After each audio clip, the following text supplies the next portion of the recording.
මේක මේ යතුම් ආර්ථිකයක් තුළින් රටක් සාමාන්‍යයෙන් සංවර්ධනය කරන්න අපහසුයි. මේක තමයි ඇත්ත යථාර්ථය. නිෂ්පාදන ආර්ථිකයක් තියෙන චීනය, ඉන්දියාව, ඇමරිකාව වගේ රටවල් ලෝකෙ දියුණුවටපත් වෙනවා. ජපානය වගේ රටවල් දියුණුවටපත් වෙන එකෙන්. ඇත්තද ඔකනේ මේ අපි දන්න ප්‍රායෝගික තත්ත්වය ඇත්ත. ඉතින් පාලකයාට මේක තේරෙන්නේ නැතුව නෙමෙයිනේ. මේක මේ අපිට බබා දානවා වගේ අපි කතාවෙන් කිව්වහම ඒ පාට් එක දාන්නෙම මිනිසාව ගොනාට අන්දන ක්‍රමයට. මිනිසාට ඊට පස්සේ අප්පුඩි ගාම ඒකටම හරියන කණ්ඩායමක් ඉන්නවා. ඉතින් මේ රැල්ලත් එක්ක සතුටටපත් කරන ඔර පොඩි චූන් කරන විදිහට තමයි මේ පරිසරය හදලා තියෙන්නේ. නමුත් මේක නෙමෙයි රටක වෙන්න ඕනේ. ඒ වගේම තමයි මම කිව්වා නේද කතාවක් මර්ධනය කළා, පලි අරගෙන හිර කරලා, බදු වලින් හිර කරලා අපි මේ කියන මේ සොඳුරු සුන්දර ආර්ථික සංවර්ධන සහ නිදහස් ආර්ථිකයක් රටේ ඇති වෙන්නේ නැම කියලා. ඒ වගේම කියන හැමෝම කිව්වේ 2026 ජනාධිපතිතුමාට හොඳයි, රටට හොඳයි, රට ශාස්ත්‍රීයයි, රට දියුණුවයි, බදු ටික අයින් වෙනවා. ඊට පස්සේ ගත්තාම වාහන මිල අඩු වෙනවා. ඊට පස්සේ තෙල් මිල අඩු වෙනවා. ආහාර මිල අඩු වෙනවා. මේ කිසි දෙයක් අඩු වෙන්නේ නැහැ කියලා මම 2027 තව තවත් වැඩි වෙනවා කියලා කියන්නේ මේවරු සම්පල්ලියනගෙම. ඒ නිසා අනිවාර්යයෙන් මම මේ රටේ ඉන්න පුරවැසියෝ රටවල ඉන්නවා. මේ අපි මේ ආණ්ඩුව වෙනුවෙන් අපි ඡන්ද දුන්නා. ඔබතුමාලා දීලා තියෙනවා. නිසා රටට ආදරය කරන්න හැමදෙස්සෙම සල්ලි ටික එවන්න. හරි ක්‍රමයට එවන්න, නිත්‍ය අනුකූල එවන්න, උන්ඩිල් ක්‍රමයට එවන්න නැතුව. ඒ වගේම තමයි නැත්තම් මේ රට අපිට අවශ්‍ය වෙන ඩොලර් ප්‍රමාණය මදි වෙනවා. ඒක තමයි අපේ තියෙන කුහකත්වයෙන් තොර මිත්‍රශීලී සමාජයේ අවංක බව. එනිසා අපි ඉල්ලන්නේ එහෙම. හැබැයි මතක ඇති මේ පාලකයෝ ඉල්ලුවේ පරිගන්න, ද්වේෂ කරන්න, ද්‍රෝහී කරන්න සහ කුහකත්වයෙන් ඊර්ෂ්‍යාවෙන් ඉල්ලුවේ එවන්න එපා බඩගින්න ඉන්න කියලා. මතක ඇති මේවා මේ දික්ට දම්වේදිනී කර්මය.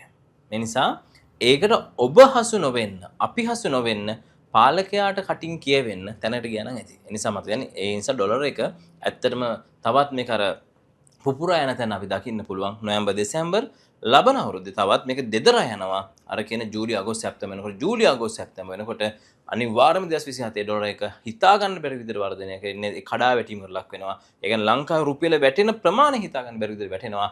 අන්න එදාට මේ කියන අනාවැකියත් සාධාරණයි. ආමේ චුට්ටක් ආණ්ඩු අපහසුයි පොඩ්ඩක් ඉතින් වාරු නැතු ගියා. ඉතින් පොඩ්ඩක් හිර වුණා. ඉතින් දැන් ඔය කියන අනුරු කුමාර මහත්මයාට අමාරු වෙනවා. ඊට පස්සේ ගත්තාම ආණ්ඩුවට අමාරු වෙනවා. පාලකයන්ට අමාරු වෙනවා. රටට අමාරු වෙනවා. ඔය වගේ අර එක රැලි විදිහට ගේන්න ගත්තා. මොකද ඔක මම කියනකොට අවුරුදු 2කට 3කට කලින් මගෙන් අහුවේ ජ්‍යොතිෂ දැනුම තියනවද කියලානේ. ඔක මම කියදී හැමදාම අහන්නේ කාලෙන් කාලට මට මේ තියරි එක දන්නේ නැහැ. මේ තියෙන අතුලත කොටස දන්නේ නැහැ කියලා. නෑ මම මියුරු සම්පලිනගේ ලංකාවේ දක්ෂතම මේ පෙරලිකාරක අනාවැකරු වෙන මගේ අනාවැකයක් කවදාකවත් නොවරදින්නත් හේතු වෙන්නේ ඔන්න ඕක. නිසා මම හැම තිස්සෙම කල්යල් බලලා අනාගතයේ සැලසුම් කරලා කල යුතු දේ සහ ගැසිය යුතු දන කියන කෙනෙක්. ඒ නිසා මතක තියාගන්න මම සර්ව බලධාරී දෙවියන් වහන්සේ නන් නෙමෙයි.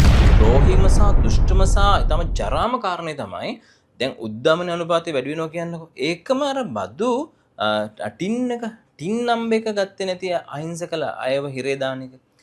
හිතන්නකො අන්තිමට ටින් එකක් කරන් හිඟා කන තැනටපත් කරනවා. අනිවාර්යෙන් ටින් එක කරන් හිඟා කන තැනටපත් වෙනවා. ටින් එක දෙන්න ගිහිල්ලා පරිරාජ්‍ය ආයතනයක් ඉස්සරහට යන්න. ටින් එක අරගෙන යන්න ඉස්සරහට. ගිහිල්ලා මේන් පාලක ඉස්සර කියලා හිටගෙන කියන ටින් එකට ඕගොල්ලන්ගේ තියෙන සල්ලි ටික දාන්න කියලා. ඇත්ත කතාව ඔහොම කියන්නේ. ඇයි මුකුත් නෑ කියාගෙන අණ්ඩවැස් වලත් හිල් කියාගෙන ඇවිල්ලා අන්තිමට ටින් නෙමෙයි මාලිගා හදාගන්නවා. ටින් නෙමෙයි හොඳම සුපෝභෝගී වාහන ටික ගන්නවා. ටින් නෙමෙයි රටවල ට්‍රැවල් කරනවා. තමන්ගේ දරුවෝ ටික ඔක්කොම පිටරටවල යවනවා.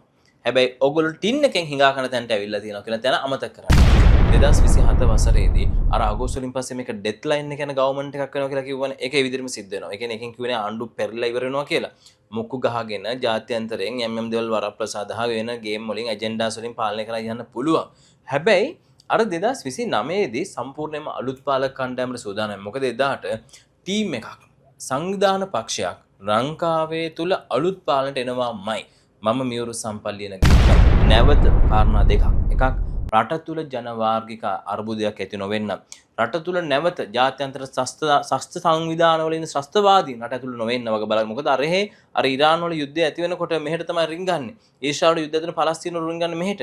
මෙහෙ ඉන්න එක ජාත්‍යන්තර අන්තවාදී සංවිධාන, අන්තවාදී මුස්ලිම් සංවිධාන, අන්තවාදී වෙනස් සංවිධාන මේ ආගම සංස්කෘතියත් ඔක්කොම විනාශ කරගෙන මේ රට ගිල ගන්න බලන් ඉන්නවා. මොකද මේක ශාස්ත්‍රීය රටක්. වස්ස වෙලාවට තියෙනවා, ගහකොළ වෙලාවට පළදාව හට ගන්නවා. මේක කාන්තාරයක් නෙමෙයි. මේක හැම බින් අඟලක්ම වටිනවා. මේක වෙළඳ මධ්‍යස්ථානයක්. මේක යුද මධ්‍යස්ථානයක්. මේ හැමදේටම අයිති රටක් මේ තියෙන්නේ. මේ රට ලෝකෙ කොහෙවත් නැහැ. අර කාන්තාර වගේ නෙමෙයි. තෙල් වලින් විතරක් තිබ්බ රටක් දිනු වෙන්නේ නැහැ. රටක නිදහස උස්ම ගන්න තියෙන රාජ්‍යයක්. මෙච්චරයි ශ්‍රී ලාංකික රාජ්‍යයකට සෞතුම් රාජ්‍යයකට තියෙන්නේ. මේක රැක ගන්න.